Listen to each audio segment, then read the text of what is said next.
আসসালামু আলাইকুম। আজকে আমরা আলোচনা করব চোখের ছানি বা ক্যাটারেক্ট কি, এটি কেন হয়, এর প্রধান কারণগুলো কি কি এবং এর প্রতিকার কি। আমাদের চোখের ভিতরে একটি স্বচ্ছ লেন্স থাকে যেটা দিয়ে আমরা পরিষ্কার দেখি। যখনই এই লেন্সটি ভালো হয়ে যায় তখনই আমরা এটাকে ছানি বলে থাকি।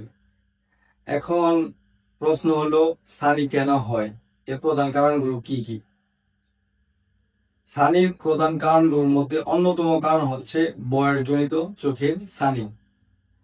বয়স বাড়ার সাথে সাথে চোখের লেন্সের প্রোটিন জমাট বেঁধে ছানি পড়া। আরেকটি কারণ হচ্ছে ডায়াবেটিস জনিত চোখের ছানি। অনেকদিন যাবৎ অনিয়ন্ত্রিত ডায়াবেটিসের কারণে চোখের ছানি হতে পারে। আরেকটি কারণ হচ্ছে ট্রমেটিক ক্যাটারেক্ট বা আঘাতজনিত চোখের ছানি। চোখে যদি জোরে কোনো আঘাত লাগে, সে আঘাতের কারণে চোখে ছানি পড়তে পারে, যেটাকে আমরা ট্রমেটিক ক্যাটারেক্ট বা আঘাতজনিত চোখের ছানি বলে থাকি। ছানির আরেকটি কারণ হচ্ছে কনজেনিটাল ক্যাটারেক্ট আমরা বলে থাকি বা জন্মগত ছানি। অনেক সময় অনেকের জন্মগত ছানি পড়া রোগ হয়ে থাকে। ছানি পড়া বা ক্যাটারেক্টের প্রধান লক্ষণগুলো কি কি।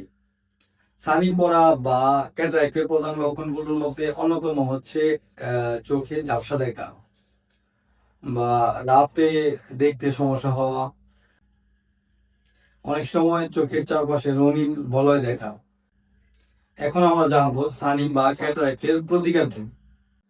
অনেকে আমরা মনে করে থাকি ছানি রোগ এটা ওষুধে সেরে যায়। আসলে এটি একটি ভ্রান্ত ধারণা। ছানি রোগ কোনো ওষুধে সারে না। ছানি রোগের একমাত্র কার্যকর সমাধান হলো অপারেশন করে যে ঘোলা লেন্সটা ওইটা বের করে সেখানে একটি কৃত্রিম লেন্স প্রতিস্থাপন করা।